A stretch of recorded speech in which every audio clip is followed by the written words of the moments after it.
Good morning mga kababayan. Ngayong araw dito tayo sa Sitio Mariahangin. Land Spot Inquiry itinuloy sa Senado. Balabac, Palawan, ipinagpatuloy ng Senate Committee on Cultural Communities and Muslim Affairs ang Cultural Communities Affairs na pinamumunuan ni Sen Robin C. Padilla nitong Biyernes, Pebrero 13, 2026.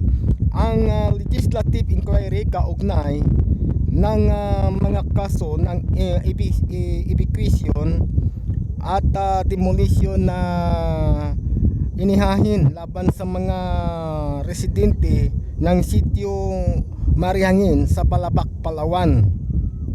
Sa pagdinig, nakinig ang committee sa mga kinatawan mula sa Land Registration Authority o LRA, dapat Department of Environment and Natural Resources DENR, Department of Agrarian Reform o DAR, mga rehistradong landowner at iba pang interesadong panig hinggil sa magkakapatong na legal frameworks at na historical claims na nakaapekto sa halos 282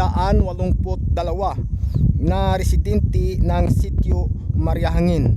Layunin ng patuloy na investigasyon na linawin ang mga isyong legal at makahanap ng makatarungan at pangmatagalang solusyon para sa mga apektadong pamilya sa lugar. Mula dito sa Mariahangin, ako po ang inyong tagapag-update ka IC Tabangay. Maraming pong salamat.